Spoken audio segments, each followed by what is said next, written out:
El cuerpo, la víctima inocente. El cuerpo es el escondite del amor de Dios. El cuerpo es real, de esto nos ha convencido el ego. Y utiliza esto como defensa para que no recordemos nuestra verdadera identidad. Convencidos ya de ser un cuerpo totalmente identificados con el mismo, nos olvidamos que somos mente. Ahora, el pensamiento de pecado, culpa y miedo ha encontrado albergue en un cuerpo. Ahora el cuerpo asume las características de la mente. Preservar nuestra individualidad, pero librándonos del pecado, es el propósito que tienen este mundo y el cuerpo. Nuestro cuerpo simboliza este estado de separación, la culpa de la pecaminosidad en nuestras mentes, trayendo esto como consecuencia la vergüenza, la cual está asociada con nuestra persona y ciertas funciones corporales. Por eso nuestra preocupación por acicalar nuestros cuerpos, de mantenerlos vivos y saludables. Al estar tan identificados con nuestro cuerpo físico, sentimos angustia, pues la asociamos inconscientemente con el castigo que creemos merecer por nuestra pecaminosidad. La fragilidad del cuerpo, asociada con este sentimiento de pecaminosidad, ocasiona que nos identifiquemos más aún con él y sintamos la necesidad de protegerlo o de hacerlo atractivo.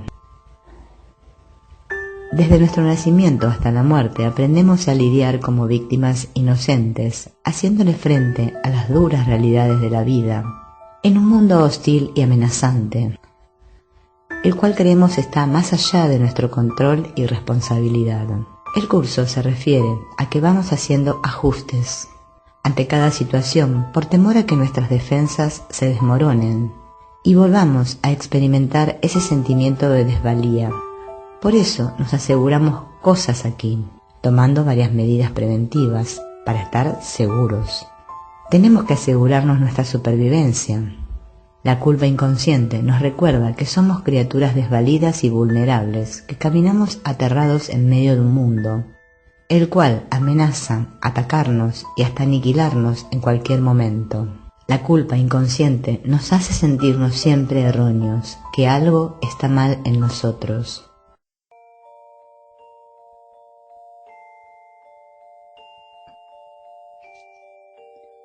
Emprenderás un viaje, puesto que no te sientes en casa en este mundo.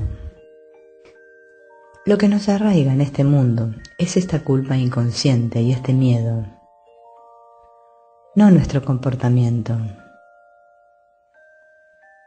Nos sentimos atrapados en un mundo extraño, que es el reflejo de la experiencia de la mente de estar apartada de Dios. Un curso de milagros dice: eres un forastero en tierra extraña.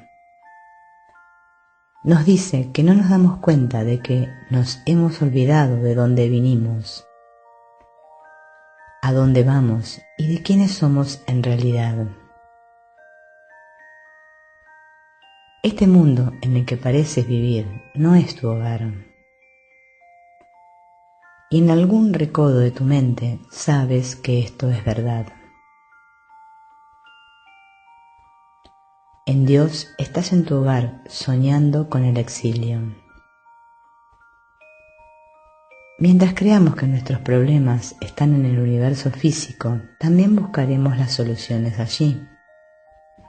Jesús le llama magia a este buscar fuera y le llama milagro al buscar dentro.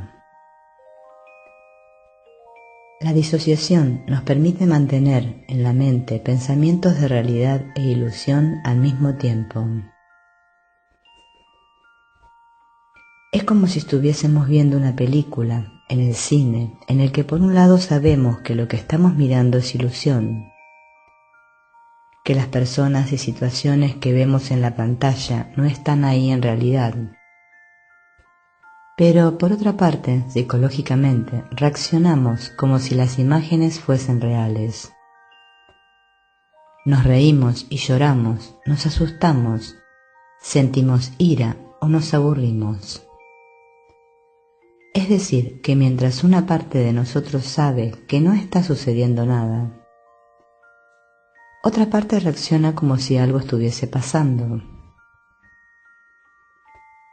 La mente tiene la capacidad de proyectar, y la película que pasa a través del proyector puede ser del ego o del Espíritu Santo. La pantalla representa el mundo con el cual nos identificamos al olvidar que lo que estamos viendo y experimentando no es sino el reflejo o la imagen proyectada del sistema de pensamiento que está pasando por la mente. Somos así prisioneros de un carcelero invisible. La decisión de la mente de ser un yo victimario, el que ha matado o se ha separado de Dios, de cuya existencia no somos conscientes. Las relaciones especiales. El haber nacido en un cuerpo, creyendo que esa es nuestra identidad, se fundamenta en la estrategia del ego de reafirmar su existencia separada. El propósito de todas las relaciones especiales, desde el punto de vista del ego, es el de mantener la separación y la culpa reales en nuestras mentes, sin que recordemos la existencia del Espíritu Santo, haciendo culpable de la separación a algún otro de haber usurpado la posición de Dios. Así nos sentimos muy individuales, pero libres del pecado. Las relaciones especiales comienzan con la enseñanza del ego de que nos falta algo, principio de escasez, de que hay algo fallido en nosotros, una torturante sensación de vacío que jamás se puede aliviar. Creemos que la separación de Dios ha ocurrido en realidad y que ha tenido efectos reales, y por tanto esta carencia es un hecho irremediable del cual jamás podremos deshacernos. Nosotros, en nuestras mentes, creemos que fue Dios quien nos rechazó a nosotros, no que fuimos nosotros los que rechazamos a Dios. Por eso ahora creemos estar justificados en recurrir a otros en busca del amor que Dios nos negó. Y es en esa decisión que nacen todas nuestras relaciones especiales. Busca el alivio al dolor causado por ese vacío fuera de ti mismo, nos dice el ego. Esta búsqueda externa tiene dos formas básicas: las relaciones de odio especial y las relaciones de amor especial. En las relaciones de odio especial buscamos alivio al dolor, proyectando la causa de nuestro vacío sobre otros. Yo soy infeliz debido a lo que tú has hecho. Yo soy la víctima inocente y tú el verdugo. Por lo tanto, estoy justificado a sentir ira y culparte por mi sufrimiento. Es necesario que exista un enemigo y que se le perciba fuera de nuestra mente, pues esto nos protege de no tener que buscar la causa de nuestra aflicción donde realmente está. Creemos en nuestra demencia que percibiendo la culpa en otros, nosotros podremos sentirnos inocentes. El ego cree así haberle transferido el pecado al otro y haberle así robado su inocencia. Las relaciones de amor especial siguen el mismo patrón o contenido que las de odio, pero con la forma opuesta. El ego nos aconseja que no proyectemos nuestra culpa y odio a nosotros mismos directamente sobre los demás, sino que más bien dejemos que las expresiones indirectas de amor y de interés del odio oculten las intenciones subyacentes de asesinar. Bajo el disfraz de amor, el ego nos exhorta a que canibalicemos lo que está fuera de nosotros, arrebatándoselo a otro e incorporándolo a nuestro interior para llenar el hueco abismal de la nada que creemos es nuestra realidad. Estos seres especiales son amados por lo que su yo especial puede hacer por nosotros, darnos el especialismo que nos falta. Los demás llenan nuestras necesidades especiales, las cuales son formas específicas de la subyacente creencia abstracta en la realidad de nuestra culpa, escasez. Creemos que uniéndonos con otro en amor saciamos ese estado de incompletitud y evitamos así el dolor hacia nosotros mismos. Profundizando en el tema de las relaciones especiales. La base de todas las relaciones especiales es la negociación. Decimos que es una negociación porque ambas partes de la relación buscan negociar por la satisfacción de sus necesidades. Sacar lo más posible del otro, pero pagando lo menos posible por ello. Esto, entendiéndose, que ocurre a nivel de la mente. Yo estoy llevando a cabo por los dos este intercambio de locura en mi mente. Del mismo modo que mi compañero hace lo mismo en su mente. Como en realidad fuera de la mente no existe nada, cualquiera que percibimos tiene que ser una figura ilusoria, tal como en los sueños que tenemos cuando dormimos por la noche. Entonces, mi relación con el otro, según mi punto de vista, solo existe en mi mente. En el texto, los dos cuadros, Jesús contrasta las relaciones especiales con las relaciones santas, usando la imagen de un cuadro y su marco. El marco del ego, cargado con joyas, oculta el cuadro de muerte que nos presenta como su regalo. En cambio, el cuadro del Espíritu Santo está livianamente enmarcado de modo que su luz interna sea visible.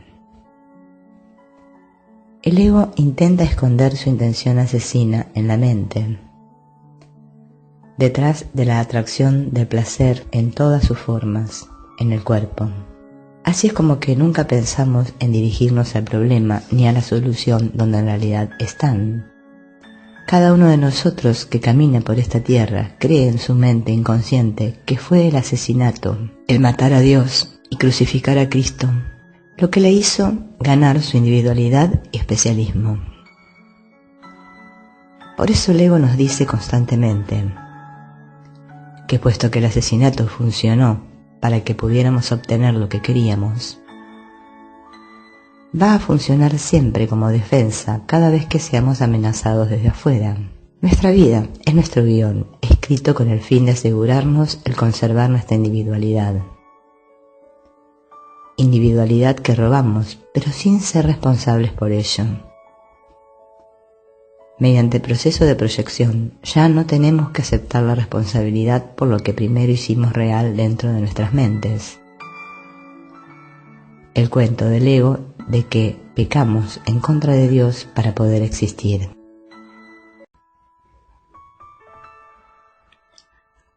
Cuando crees que estás proyectando lo que no deseas, es porque sí, todavía lo deseas. Lo que queremos es el pecado, pero que éste se vea en alguien fuera de nuestra mente, a fin de retener nuestra identidad individual, identidad que creemos haberle robado a Dios, pero de la cual no queremos asumir responsabilidad por ello. La mente ve un mundo dividido fuera de sí misma, pero no dentro de ella. El ego solo quiere mantener su inocencia, viendo culpable a otro, para mantener ese pecado percibido en el otro oculto de nuestra conciencia. Es decir, que estamos conspirando contra nosotros mismos por miedo. Solo existe un mundo de sueños donde todo esto parece suceder. Este mecanismo de negación y proyección es el que nos mantiene aquí creyendo que el sueño es real. Para protegernos de nuestra culpa y miedo, continuamente utilizamos el cuerpo, el nuestro y el de otros, como medio para distraer nuestros pensamientos de la terrible verdad acerca de nuestra pecaminosa identidad que el ego ha hecho real. Una vez que hemos aceptado la desdichada imagen que el ego tiene de nosotros mismos, este a cambio nos la reprime y nos convertimos así en un avestruz, creyendo y esperando que la verdadera amenaza que no vemos no nos hará daño. El cuerpo jamás es el problema está en la creencia en el pecado. Esta creencia es mantenida en su lugar por nuestra culpa. Es la presencia aterradora de esta culpa la que necesita la defensa de apartar el pecado y de este modo establecer dos o más cuerpos aparentemente separados. El problema es el hecho de que la mente eligió al ego. El cuerpo sirve como un medio para reforzar la culpa, que es la meta del ego. Por eso creemos no desear la separación, pero sí la deseamos, pues nos seguimos identificando con el cuerpo, cuando el cuerpo es solo un medio de aprendizaje. La salvación, ¿qué es? La salvación es la corrección o el deshacer de la creencia equivocada en la separación. Es decir, no nos salvamos del pecado en sí, sino de nuestra creencia en él. Si el problema existe dentro de la mente del Hijo de Dios, la salvación tiene que ser un proceso que tenga lugar dentro de la mente dividida. El instrumento de la salvación es el perdón, la corrección en la mente de nuestras percepciones equivocadas de los demás. La salvación es el cambio de la mentalidad errada a la mentalidad correcta. Un cambio de la elección del tomador de decisiones a favor del ego como maestro a la del Espíritu Santo. Un curso de milagros nos enseña que nos perdonamos unos a otros por lo que no hemos hecho, no por lo que creemos que hemos hecho. Es decir, que estamos molestos no por las acciones de otro, sino por cómo hemos percibido las acciones de otro. Esto dentro del sueño parece no tener ningún sentido, pero sí tiene todo el sentido desde fuera del sueño, desde la perspectiva de la mentalidad correcta, la cual está fuera del sueño. El pedir ayuda al Espíritu Santo nos permite que nuestra percepción de ataque sea corregida, de modo que podamos entenderlo todo como una petición de ayuda o de amor. Así aprendemos a ver el mundo de otra manera. No es del mundo o del pecado de lo que uno necesita salvarse, pues el problema no es externo. El problema es el oculto sistema de pensamiento de separación, nuestra manera de pensar, lo que originó al mundo y al pecado. El problema es creer que hay una fuerza que se oponga a la de Dios.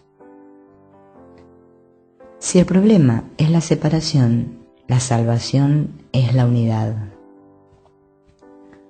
Al unirnos a otros en la mente, permitimos que nuestro error sea corregido, y de ese modo se cancela la creencia del ego de que el ataque es la salvación.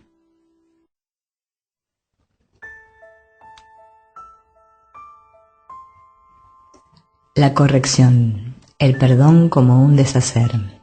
Sin diferencias no hay ego. Mientras el concepto de diferencia se vea como cierto, la existencia del ego está garantizada. El cambio de pasar a ver igualdad en lugar de diferencias depende de un cambio de maestros. Junto con ese cambio de maestro viene acompañado el cambio de meta para nuestras relaciones.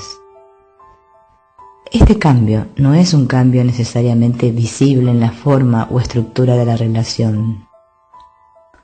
La transformación o cambio es interno porque no hay nada externo que deba cambiarse.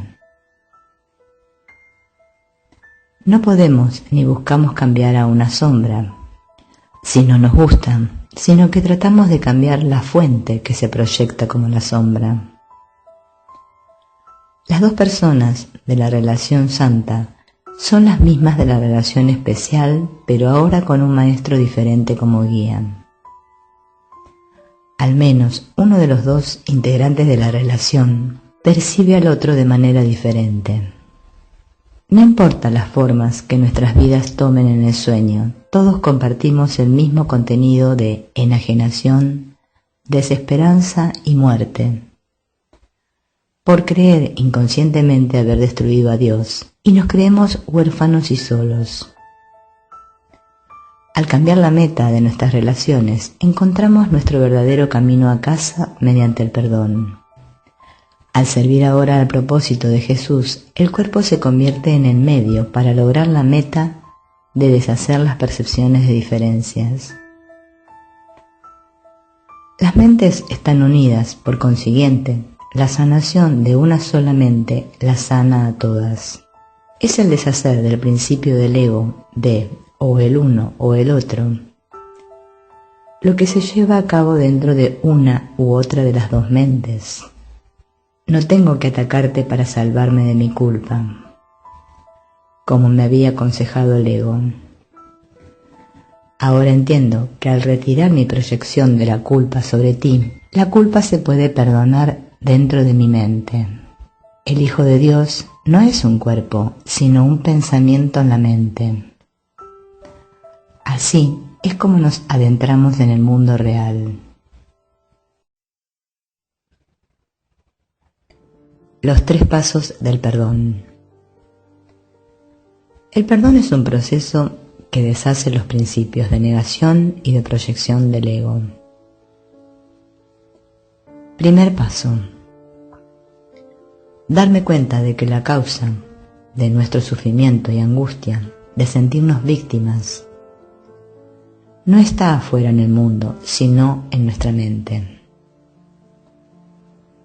Cualquier cosa que ocurra en nuestras vidas ha sido soñada por nosotros literalmente. Es decir, que el primer paso consiste en devolver el problema que ha sido proyectado fuera a la mente. Segundo paso. Una vez que me di cuenta que el conflicto está en mi mente, que estoy viendo afuera lo que yo negué y proyecté, ahora puedo cambiar de mentalidad. Es reconocer que como es mío, lo puedo soltar. Un curso de milagros nos brinda un fragmento donde queda muy bien explicado este elegir de nuevo, este cambiar de mentalidad. Debo haber elegido equivocadamente porque no estoy en paz. Yo mismo tomé esa decisión, por lo tanto, puedo tomar otra. Quiero tomar otra decisión porque deseo estar en paz. No me siento culpable porque el Espíritu Santo, si se lo permito, anulará todas las consecuencias de mi decisión equivocada. Elijo permitírselo al dejar que Él decida en favor de Dios por mí. Es decir, en este segundo paso, miramos nuestra culpa junto con el Espíritu Santo, y de este modo se retira nuestro apego a ella. La culpa desaparece, ya que lo que la mantenía en su lugar era nuestra creencia en ella. Tercer paso. La memoria del amor inalterado, inmutable de Dios comienza a alborear en nuestra mente. Este paso ocurre solo, no lo damos nosotros. Por eso, los 2 primeros pasos son nuestra responsabilidad y el tercero no. Pero para que tenga lugar el tercer paso, es necesario que tomemos la decisión de dar los 2 primeros nosotros. Pedir ayuda. Solo nuestra petición de ayuda es lo que permite que el proceso sanador del perdón comience. Mediante la petición al Espíritu Santo de ver de otra manera, aprendemos que el mundo que percibimos afuera es la sombra del mundo que primero hicimos real en nuestras mentes. Viendo fuera, proyección, lo que está en nuestras mentes. Así es como el mundo se convierte en el camino al inconsciente para poder regresar a casa. Al permitir que el Espíritu Santo interprete el mundo por nosotros, podemos entender que el mundo aparentemente real de la percepción no es sino la proyección de los pensamientos de la mente hecha forma del ego. Separación y ataque. Solo cuando somos capaces de reconocer nuestro odio a los demás en todas sus manifestaciones, es que podemos pedir ayuda para cambiar nuestra percepción de las figuras del sueño. El aceptar la corrección del Espíritu Santo de perdonar a otro refleja el perdón a nosotros mismos en nuestras mentes. Reconocer que soy el soñador del sueño y de todas las figuras en el mismo, mediante la proyección de nuestros pensamientos hacia afuera, estamos reflejando el perdón de la mente misma. Al reconocer nuestros pensamientos de ataque hacia los demás, podemos aprender a reconocer cuáles testigos nosotros elegimos. La fuente de nuestra ira y de toda nuestra aflicción radica dentro del aspecto de nuestras mentes, llamado el tomador de decisiones, el cual el ego procuró ocultar de nuestra conciencia mediante la culpa reprimida y el mundo proyectado. Solo al reconocer que estamos equivocados, que no nos sentimos en paz y que el conflicto está en nuestras mentes, es que podemos pedir ayuda, permitiendo así la corrección de nuestra percepción. No se trata de ser un santurrón. Dice un curso de milagros: el mundo que ves es el sistema ilusorio de aquellos a quienes la culpabilidad ha enloquecido. Si realmente miramos, el mundo es el duplicado exacto de nuestra condición interna de odio, culpa y muerte.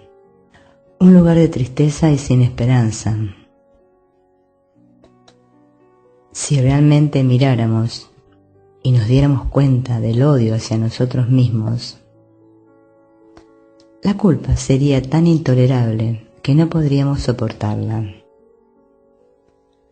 Muchas personas tratan de cubrirla detrás de un rostro optimista de felicidad. Muchos estudiantes de un curso de milagros niegan la rareza de este mundo disfrazándola bajo un velo de santurronería. Disfrazan la cara de negación con una cara de espiritualidad positiva. No ven problema alguno en el mundo externo, negándose así la oportunidad de ponerse en contacto con el camino que realmente conduce al mundo interno. El mundo es el salón de clases en el cual venimos a aprender a través de las relaciones especiales.